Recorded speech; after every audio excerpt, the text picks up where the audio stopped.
14 মে বুঝতে পারবেন রাজ চক্রবর্তী যখন 50,000 ভোটে পরাজিত হবে। আমি আপনাকে বলে দিচ্ছি মিনিমাম 50,000 ভোটে রাজ চক্রবর্তী হারতে চলেছে। নিশ্চিত আমি আপনাকে জোর গলায় বলছি 50,000 ভোটে রাজ চক্রবর্তীকে হারাবে। এবং রাজ চক্রবর্তী এটা স্পষ্টত ভাবে আমি বলছি তিনি এটা খুব ভালো করে নিজেও জানেন যে তিনি খুব বাজেভাবে হারতে চলেছে।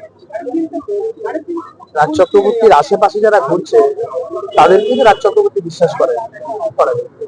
এই কনফিডেন্স আপনি কোথা থেকে গ্যাদার করলেন? যে আমি ব্যারাকপুরের মানুষ, আমি ব্যারাকপুরের ভূমিপুত্র। তৃণমূলের লোকেরাও পর্যন্ত বলছে যে আমাদের ব্যারাকপুরের লোক আছে। তৃণমূলের লোকেরা তো এই বিষয়ে ঝাড়খণ্ডায় ক্ষুব্ধ যে ব্যারাকপুরের কোনো প্রার্থী তৃণমূল কংগ্রেস দেয়নি, বাইরে থেকে লোক আমদানি করেছে, বিগত দিনেও করেছে, আজকেও করেছে। তৃণমূলের লোকেরা তো এই বিষয় নিয়ে বিরক্ত। ব্যারাকপুরে কি তৃণমূলের কোনো নেতা ছিল না? আমি এই প্রশ্ন একাধিকবার তুলেছি। তো তাদেরকে কেন উপেক্ষিত করা হলো? এই নিয়ে তৃণমূলের মধ্যেও ক্ষোভ আছে। আর ব্যারাকপুরের যে মানে পৌরসভা বলুন, ব্যারাকপুরের যে পরিষেবা বলুন, সর্বত্র তো দুর্নীতির খবর সামনে বেরিয়ে আসছে। তার বিরুদ্ধেও কি একটা মানুষের দেখুন, সার্বিকভাবে ব্যারাকপুরের মানুষের ক্ষোভ আছে, গোটা রাজ্যের মানুষের ক্ষোভ আছে তৃণমূলের বিরুদ্ধে, তৃণমূলের অপশাসন। দাদা, আপনাদের ভিশন কি আছে? আপনার বিনিং ইলেকশন গড়ে উঠল,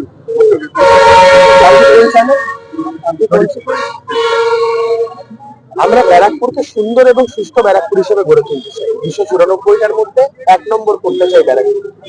2011 সালের 20 জানুয়ারি মমতা বন্দ্যোপাধ্যায় ব্যারাকপুরে দাঁড়িয়ে মেট্রো রেলের সম্প্রসারণের কথা বলেছিলেন এবং স্টেশনের নাম পর্যন্ত ঘোষণা করেছিলেন। তারপর থেকে তাকে আর কখনো উদ্যোগী হতে দেখা যায়নি। আমি সেই বিষয়ে উদ্যোগী হতে চাই। আমি ব্যারাকপুরের বন্ধ কলকারখানাগুলো খুলতে চাই। আমাদের সরকার প্রতিষ্ঠা হলে আমি দরকার পড়লে নেতৃত্বের হাতে পায়ে ধরে, শিল্পপতিদের হাতে পায়ে ধরে ব্যারাকপুরে একটা বড় শিল্প কলকারখানা করতে চাই। ব্যারাকপুরের এই যে মানুষের যে সাধারণ ইস্যুগুলো, বেকারত্ব, যান গিয়ে টিটাগড়ে দেখুন মানুষ কি কষ্টের মধ্যে আছে। মিল শ্রমিকরা ব্যারাকপুরে 20 নম্বর ওয়ার্ড বা বিভিন্ন ব্যারাকপুরে ছড়িয়ে ছিটিয়ে থাকা মানুষ কি দুঃখ দুর্দশার মধ্যে আছে। মানুষের আমি দুঃখ দুর্দশা ঘুচিয়ে তাদের ঘরের ছেলে হিসাবে তাদের পাশে থাকতে চাই। আমার সব থেকে বড় ব্যক্তিগত ক্ষেত্রে আমার মূলধন হচ্ছে আমি ব্যারাকপুরের মানুষের জন্য 24 ঘন্টা অ্যাভেলেবেল একটা ব্যারাকপুরের মানুষ। আমার বাড়ি অবাধিততা। All Gen Z voters will be voting for a change this time. তার কারণ হচ্ছে তারা খুব বিরক্ত বর্তমান পরিস্থিতিতে। ধরুন একটা ছেলে ইঞ্জিনিয়ারিং বা এমবিএ পাস আউট করে কলকাতায় যখন চাকরির জন্য অ্যাপ্লাই করছে, 15-16 হাজার টাকার বেশি স্টার্টিং এর স্যালারি পাচ্ছে না।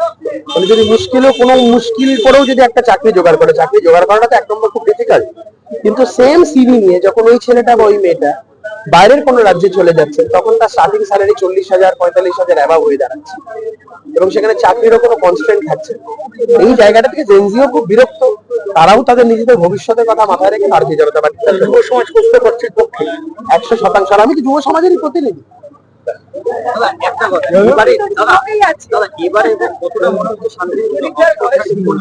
দেখুন, শান্তিপূর্ণ তো অবশ্যই হবে। যদি শান্তিপূর্ণ না হয়, কেউ যদি অশান্তি করতে চায়, সাধারণ মানুষ, প্রত্যেক সাধারণ মানুষ তারাই কেন্দ্রীয় বাহিনীর ভূমিকায় অবতীর্ণ হবে। আমরা সেই আশা ভরসা সবটাই রাখছি, কিন্তু সাথে সাথে এটাও বলছি মানুষ প্রতিরোধের প্রাচীর গড়ে তুলবে।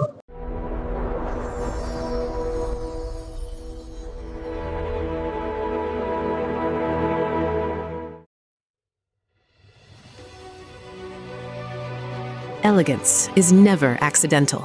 It is chosen, curated, defined by intention. In a world of excess, true luxury whispers. It does not compete. It does not demand attention. It commands it. At B20s, we create more than jewelry. We shape presence. Every curve is considered, every surface refined, every detail deliberate, crafted with precision, finished with restraint, designed not to overpower, but to elevate. Because luxury is not about display, it is about distinction. The quiet confidence of gold against skin, the subtle brilliance of light catching movement, the harmony between strength and grace. This is not ornament, it is expression, not decoration, but identity, a reflection of self, unapologetic, uncompromised, timeless. At B20s, modern elegance finds its voice without ever speaking. This is refinement without noise, beauty without excess, luxury without effort.